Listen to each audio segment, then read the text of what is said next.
இதயம் கனிந்த பணிவான வணக்கம் அன்பர்களே.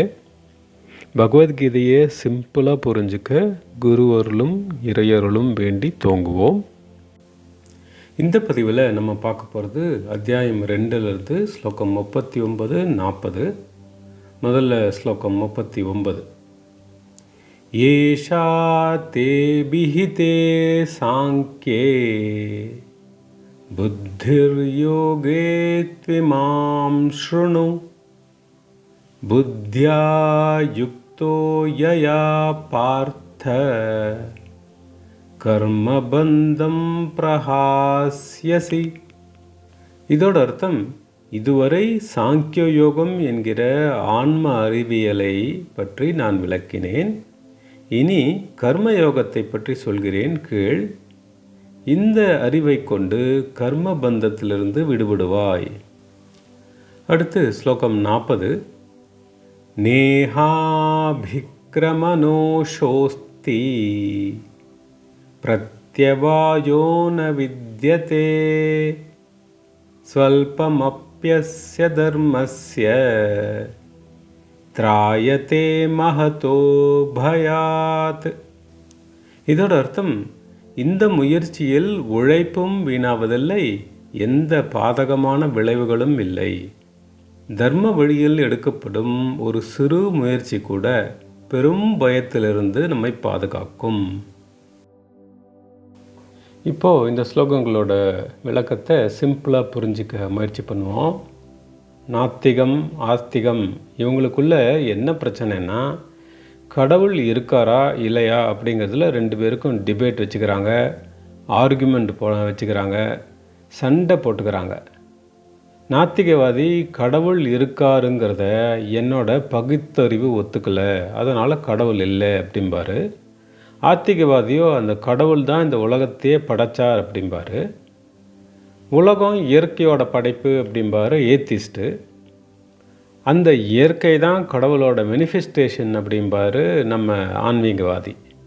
இந்த மாதிரி ஒரு தடவை யாரோ ஒருத்தர் ரமண மகரிஷிகிட்ட போய் கடவுள் இருக்காரா, அப்படி இருந்தால் எப்படி இருப்பாருன்னு கேள்வி கேட்டப்போ அவர் அப்படியே அந்த கேள்வி கேட்டவர் பக்கமே திருப்பி விட்டுட்டு, இந்த கடவுள் இருக்காரான்னு கேள்வி கேட்குறவன் யார் அப்படின்னு கேட்டார். கேள்வி கேட்டவர் ரொம்ப தெனாவிட்டால் நான் தான் அப்படின்னு முன்ன வந்து நின்னப்போ ரமண மகரிஷி மறுபடியும் இந்த நான்கிறது யார் அப்படின்னு கேட்டார். கேள்வி கேட்டவர் இப்போ குழம்பி போய், மகரிஷி என்ன கேட்குறீங்கன்னு தெரியலையேன்னு சொன்னப்போ ரமணர் சொன்னார், இல்லை இப்போது நான் தான்னு சொன்னீங்களே, அந்த நானை பார்த்துருக்குறீங்களா?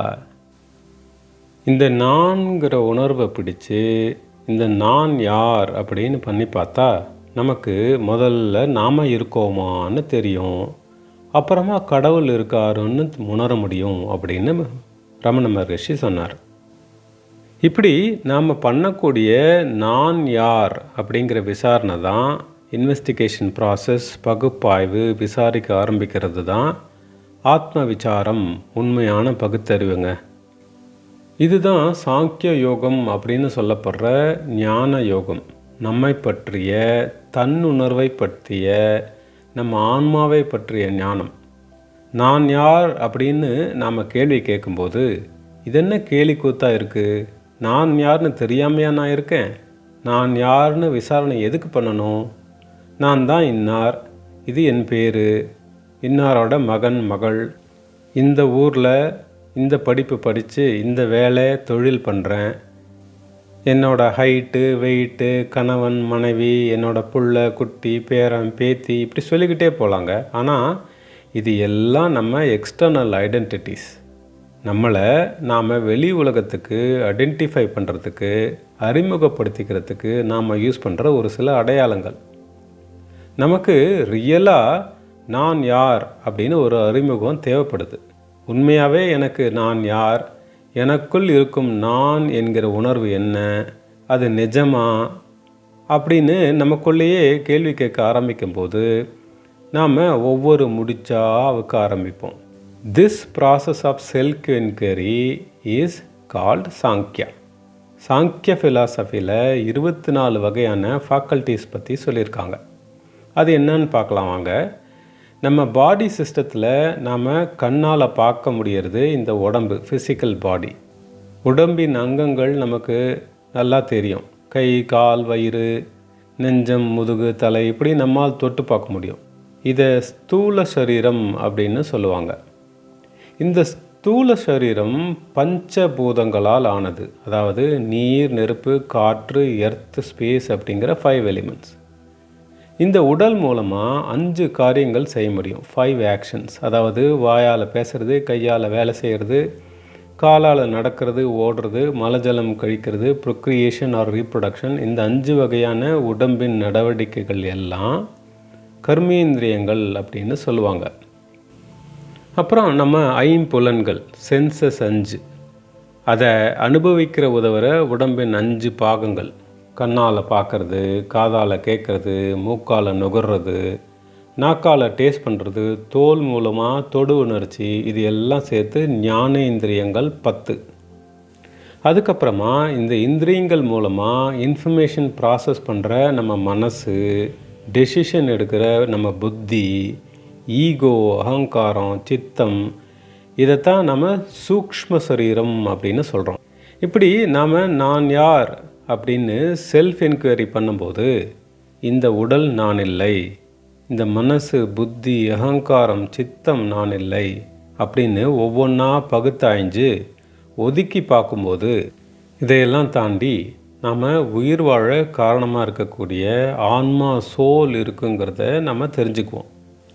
இந்த ஆன்மா இந்த உடலை ஒட்டி இருக்கிற காரணத்தினால தான் காரண சரீரம் அப்படின்னு சொல்லுவாங்க. இந்த ஆன்மாங்கிற உயிர் இல்லைன்னா இது வெறும் டெட் பாடி மட்டும்தான் நம்ம புரிஞ்சுக்குவோம். இப்படி நமக்குள்ளே இருக்கிற ஆன்மாவை பற்றி பகுத்தறிஞ்சு நாம் பண்ணுற செல்ஃப் என்கொயரி தான் உண்மையான சத்தியத்தை, ஞானத்தை பற்றி நாம் தெரிஞ்சுக்கிற உதவுற சாங்கிய யோகம்னு சொல்லப்படுற ஞான யோகம். இதைத்தான் ஆதிசங்கரர் நிர்வாண சதகம் அப்படிங்கிற ஸ்லோகத்தில் இப்படி பாடியிருப்பார். மனோபுத்தியஹங்கார சித்தானி நாஹம் நச்ச ஸ்ரோத ஜிஹ்வே நச்ச கிரான நேத்ரே நச்ச வ்யோம பூமிர் ந தேஜோ ந வாயுஹ சிதானந்த ரூப சிவோஹம் சிவோஹம். இப்படி ஆத்ம விசாரம் பண்ணி பார்க்கும்போது the thinker and the thought disappear, revealing the sacred infinite being behind அப்படிங்கிறது தான் இந்த ஸ்லோகத்தில் சொல்லியிருக்காங்க. இந்த 39வது ஸ்லோகத்தில் பகவான் சொல்கிறார், இதுவரை சாங்கிய யோகம் என்கிற ஆன்ம அறிவியலை நான் விளக்கினேன், இனி கர்ம யோகத்தை பற்றி சொல்கிறேன் கேள் அப்படிங்கிறார். இந்த கர்ம யோகங்கிற அறிவை கொண்டு கர்ம பந்தத்திலிருந்து விடுபடுவாய் அப்படிங்கிறார் பகவான் ஸ்ரீகிருஷ்ணர் இந்த ஸ்லோகத்தில். இந்த கர்ம யோகம் பண்ணுற முயற்சியில் நாம் போடுற எந்த எஃபர்ட்டும் வேஸ்ட் ஆகிறதில்ல, நம்ம உழைப்பும் வீணாகிறதில்ல. இந்த கர்மயோகம் ட்ரை பண்ணுறதுனால எந்த பாதகமான விளைவுகளும் இல்லை, எந்த சைடு எஃபெக்ட்ஸும் இல்லை. தர்ம வழியில் எடுக்கப்படும் ஒரு சின்ன முயற்சி கூட பெரும் பயத்திலிருந்து நம்ம பாதுகாக்கும் அப்படின்னு பகவான் அடுத்த ஸ்லோகத்தில் சொல்கிறார். இந்த ஸ்லோகத்தில் சொல்பமஸ்யபி தர்மஸ்ய அப்படின்னு சொல்லியிருக்காங்க. சொல்பம் அப்படின்னா வெரி லிட்டில், தர்மஸ்ய அப்படின்னா டியூட்டி, நம்ம டியூட்டி, நான் தர்ம காரியங்கள் செய்ய வேண்டிய நம்ம கடமைகள். So even very little effort from us will protect as அப்படின்னு இந்த ஸ்லோகத்தில் சொல்லியிருக்கார் பகவான். கடவுளை நோக்கி நாம் ஒரு அடி எடுத்து வச்சா அவர் நம்ம நோக்கி நம்மளை ப்ரொடெக்ட் பண்ணுறதுக்காக 100 அடிகள் எடுத்து வைக்கிறார் அப்படின்னு பெரியவங்க சொல்லியிருக்காங்க. இப்படி நம்ம சைட்லேருந்து ஒரு சின்ன முயற்சி எடுத்து ஆன்மீக அறிவியலை பகுத்தாய்ஞ்சு உண்மையான பகுத்தறிவிவாதியாக வாழ முயற்சிப்போம். தியானம் பண்ணுவோம், ஆத்மானுபவம் பெறுவோம். நல்லது. நன்றி, வணக்கம். ஓம் சாந்தி.